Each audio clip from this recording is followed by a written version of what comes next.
गांधी से नहीं मांगा तो दिल्ली वालों से काय को मांगेंगे? पागल हो गए क्या? मांगेंगे तो किससे मांगेंगे? काशी विश्वनाथ। क्यों? विश्वनाथ से इसलिए मांगेंगे क्योंकि वो चुपचाप रहता है, किसी से नहीं कहता।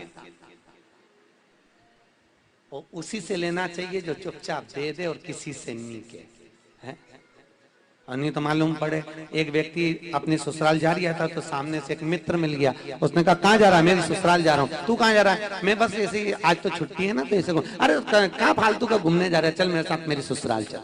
तो कपड़े तो है ही नहीं, मैं अपने कपड़े दे दूंगा, मेरे पास अच्छा बढ़िया पजामा रखा है वो पहन ले। तो कुर्ता तो तेरा अच्छा, पजामा मेरा दे दूंगा, पहन लिया। और उसको गाड़ी में बिठा के ले गया, इतनी एक्शन मारे वहां ससुराल ले गया, अपना पजामा दे दिया, आधे रास्ते में पजामा पहना दिया बेचारे दोस्तों को, और पजामा पहना के गए और सारे साले होन मिल गए, उनके साले मिले, जीजा जी बहुत दिन बाद। हाँ आज ये कौन है? क्योंकि मेरा दोस्त है, कुर्ता इसी का है, पजामा मेरा है। अब इसको तो आ गई बड़ी गुस्सा, इसने गुस्से में आके तुरंत इसको कोनी मार के, ये बार बार पजामा पजामा क्यों कर रहा है?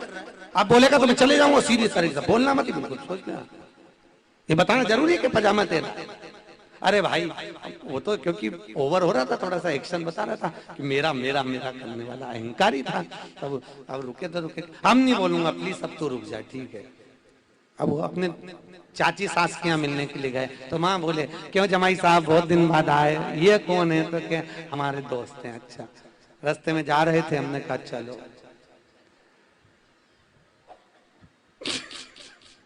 अब उन्होंने जो देखा, देखते से कहा वाह जमाई साहब अच्छा हुआ लिया है, पर कुर्ता भी इनका, पजामा भी इनका।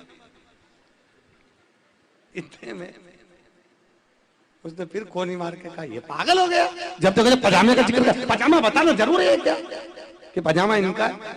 उनको मालूम था कि पजामा किसका? चुपचाप बैठ गया। अब बोला तो चले जाऊँ, हाँ ठीक है। अब मामा जी क्या गए, मामा जी क्या, आओ साथ जमाई साहब बैठो साहब, ये सब बढ़िया। और ये कौन है? तो दोस्त है, जा रहे थे तो हमने कहा चलो ससुराल घूमिए आना। कुर्ता भी जाने दो मामा जी, पजामे का कोई जिक्र नहीं करूंगा। इतने में तो दोस्त तो उठा, पजामा उठा, ये तेरा पजामा सवार। दादा शास्त्र कह रहा है मांगो उससे जो दे दे खुशी से, और बोले तक नहीं, कहे तक नहीं कि क्या दिया। बोलो हर हर।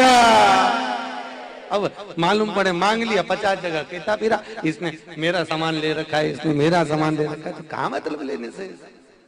भगवान सुदामा जी ने भी कह दिया था, हे कृष्ण तेरा कुछ हो तो मुझे देना, मुझे दूसरे का नहीं चाहिए। क्योंकि भगवान कृष्ण भी जानते थे जिस द्वारका के राजा भगवान कृष्ण बनकर बैठे थे वो द्वारका कृष्ण की नहीं थी। आपको भी मालूम होगा, श्रीमद् भागवत में पंडितों ने बताया होगा, ब्राह्मणों ने बताया होगा कि द्वारका किसकी थी? राजा अनर्त की।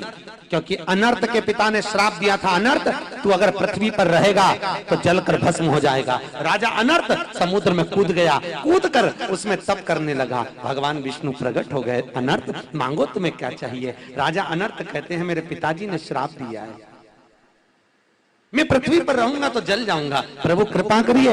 इतने में भगवान विष्णु ने कहा चिंता मत करो। सुदर्शन चक्र को फेंका, बैकुंठ का चौथा हिस्सा काट कर लिया। सुदर्शन गया, बैकुंठ का चौथा हिस्सा काट कर लाया, काट कर लाकर समुद्र में रखा, रखते से ही वो समुद्र में डूबने लगा। इतने में भगवान ने तुरंत सुदर्शन फेंका, सुदर्शन के ऊपर वो बैकुंठ के हिस्से को रगवाया। बैकुंठ सुदर्शन इतना तेज घूम रहा था कि वो बैकुंठ का हिस्सा घूमते गया और राजा अनर्त उसका द्वार ढूंढते रहे। द्वार कहाँ, द्वार कहाँ, द्वार कहाँ, द्वार कहाँ, द्वार का, द्वार का, द्वार का नाम पड़ गया द्वार। राजा अनर्त उसमें रहने लगे। अनर्त तुम्हारे पिताजी ने पृथ्वी पर रहने का श्राप दिया, जल में रहने का नहीं, तुम जल में रहो। अनर्त उसमें रहने लगे। समय आया, राजा अनर्त के बेटे हुए 4। एक बेटा था रेवत, रेवत के 4 पुत्र हुए, एक बेटी हुई रेवती। अब रेवती हुई तो रेवती का विवाह किससे करा जाए? क्योंकि रेवती बड़ी प्रबल थी, मल्लाह युद्ध में और गदा युद्ध में प्रखर। किससे विवाह करा जाए? रेवती का नियम था, जो मुझे गदा युद्ध में हराएगा मैं उसी के गले में माला डालूंगा। सब रेवती को पत्नी बनाने के लिए आए, सब हार गए। आखिरी में रेवत ने जाकर बलभद्र जी से निवेदन करा, दाऊ जी से, दाऊ जी आप आइए। भगवान कृष्ण के बड़े भाई दाऊ जी आए, उन्होंने रेवती को हराया। रेवती ने गले में जयमाला डाल दी। रेवती और बलराम जी का विवाह हुआ तो राजा रेवत ने अपनी द्वारका कन्यादान में रेवती को दे दी। अनर्थ की रेवत को मिली, रेवत से रेवती को मिली। अब भगवान कृष्ण रुक्मणी जी का हरण कर लेकर आए। पंडित जी ने पूछा कन्यादान कौन करेगा? इनके तो पिताजी नहीं आए, इनका कोई भाई नहीं आया, कन्यादान कौन करेगा? इतने में रेवती जी बोली, जो बड़ा भाई है, जेठ है, वो इस बहू का पिता के तुल्य होता है, इसलिए बलभद्र और रेवती कन्यादान करेंगे। तो इतने में बलभद्र जी ने पूछा, रेवती कन्यादान में देगी क्या?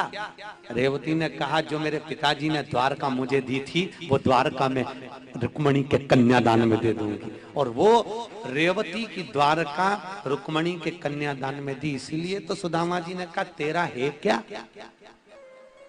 तेरा खुद का कुछ हो तो दे दे। जबरदस्ती का करता फिरे। जैसे राजा अनर्थ की कथा वैसी अपनी कथा है। जिस गाड़ी में घूम रहे वो पिताजी की, जिस बंगले में रह रहे वो पिताजी का, दादाजी का, ना जाने कितना कितना। ये तो नेम प्लेट बदलती जाती है, बाकी के बंगला तो वही रह जाता है, नेम प्लेट बदल रही। और जबरदस्ती का व्यक्ति अकड़ता फिरे, मेरा काय का तेरा।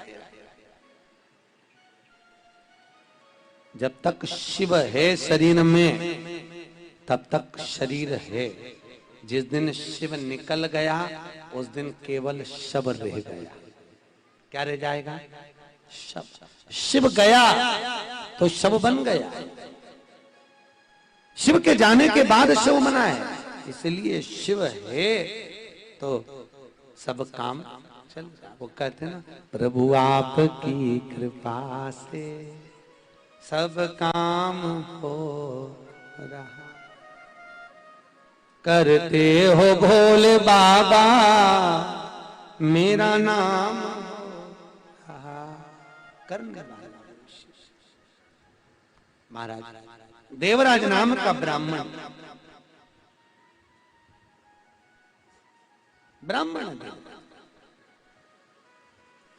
कभी भगवान के मंदिर नहीं गया, कभी देवालय नहीं गया, कभी आराधना नहीं करी। पर आज शरीर में ताप पड़ा, ठंड लगी, एक मंदिर में प्रवेश कर गया। इसको नहीं मालूम कि शिव मंदिर है। शंकर के मंदिर में प्रवेश करा, छुप कर बैठ गया। ठंडक के कारण वहीं पर बैठा हुआ था और बैठे बैठे वहीं पर एक ब्राह्मण शिव महापुराण की कथा का वाचन कर रहा था। 4 लोग बैठ कर सुन रहे थे। देवराज ने भी थोड़ी सी कथा सुन ली, मन में कथा भाग गई। सुनने के बाद देवराज के प्राण छूट गए। इतना पापी था देवराज कि इसने कभी मंदिर नहीं गया, कभी देवालय नहीं गया, कभी सत्कर्म नहीं करा, कभी स्मरण नहीं करा। मरने के बाद इसको जाना था नरक, पर एक क्षण की शिव महापुराण की कथा श्रवण कर कर ये भगवान के परम धाम में चले गया, भगवान के शिव धाम। नरक से दरवाजे खुले हुए थे देवराज के लिए, पर शिव के गण लेकर चले गए। तो शंकर के गणों में और भगवान विष्णु के पार्षदों में विवाद हुआ। पूछा गया, ये क्या करा आपने? इसने कौन सा पुण्य कर दिया जो तुम इसको लेकर चले गए? इसने तो पाप ही पाप करा, इसको नरक भेजना पड़ेगा। भगवान के गण, शंकर भगवान के गण बोले, इसने मृत्यु के समय पर एक क्षण की शिव महापुराण की कथा सुनी, इसलिए इसको शंकर का धाम मिलेगा, वैकुंठ परम धाम की अनुभूति। इसको नरक नहीं ले जा सकता। शास्त्र कहता है, कई लोग कह रहे थे, कुछ लोग बोल देते हैं, गुरुजी ये बताओ कितनी सारी कथा सुनते हैं, याद तो कुछ रहती नहीं है, तो फिर कथा सुनने से लाभ क्या है? कथा काय को सुने जब कुछ याद ही नहीं रहे, तो कथा सुनने का लाभ क्या है? हमने कहा भाई एक बात बता, 2 महीने पहले 14 तारीख को तूने क्या खाया था, तेरे को याद है? अरे बोलो तो याद है नहीं? और 2 महीने पहले 14 तारीख को तूने जो खाया वो तेरे शरीर में रक्त बनकर आज तक चल रहा है। तेरे शरीर में एनर्जी, वो तूने जो 14 तारीख को खाया था 2 महीने पहले, उसकी एनर्जी आज तक तेरे शरीर में बनी हुई है। आज भी तेरा शरीर चल रहा है। जो तूने 14 तारीख को खाया, उसी तरह 14 तारीख का खाया हुआ तेरे शरीर में आज तक चल रहा है। शिव महापुराण में वेद व्यास जी कहते हैं, जिसने जिंदगी में चाहे बचपन हो, जवानी हो, अधेड़ी हो, चाहे बुढ़ापा हो, जिंदगी में एक बार भी अगर शिव महापुराण की कथा सुन ली तो वो मृत्यु के पर्यंत तक वो सांस दे जाती है। मृत्यु पर्यंत तक वो चल रही है, वो चल जो एक बार ग्रहण कर ले, एक बार ले। इसलिए शिव कथा करती है। शिव शिव शिव शिव रटले रे बंदे, जीवन है बस थोड़ा, दौड़ा जाए रे समय का घोड़ा। ये छोटा सा जीवन शंकर को समर्पित कर कर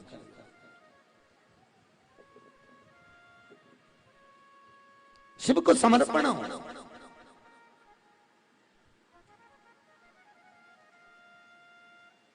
देवराज परम धाम को गया। एक और सुंदर कथा, एक बिंदुक नाम का ब्राह्मण था जिसकी पत्नी का नाम था चंचुला देवी।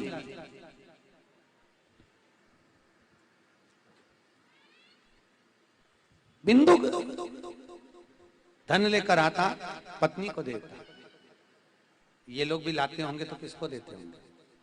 अरे बोलो तो आप ही को देते हैं ना। पर कितनी विचित्र लीला है ना। इनके नाम के आगे वेद व्यास जी ने एक भी पुराण में नहीं लिखा कि धर्मपति, पर तुम्हारे नाम के आगे वेद व्यास जी ने तुरंत लिख दिया धर्म। अरे बोलो तो जल्दी बोलो, धर्म। अच्छा, इनके नाम के आगे क्यों नहीं लिखा? इनने कौन सा बुरा काम कर दिया जो वेद व्यास जी ने इनके नाम के आगे कहीं नहीं लिखा? नहीं, अगर हो सकता है बसई में कहीं का महाराज आके बोल गया धर्मपति, हो सकता, भूले से कहीं का बोल दिया।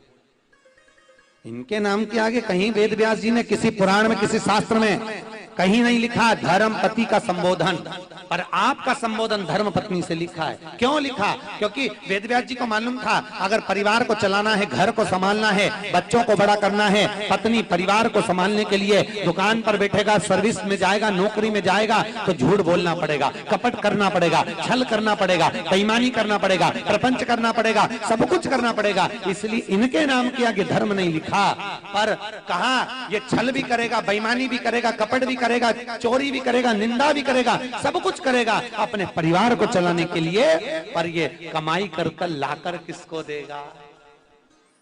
अरे बोलो तो धर्म पत्नी को।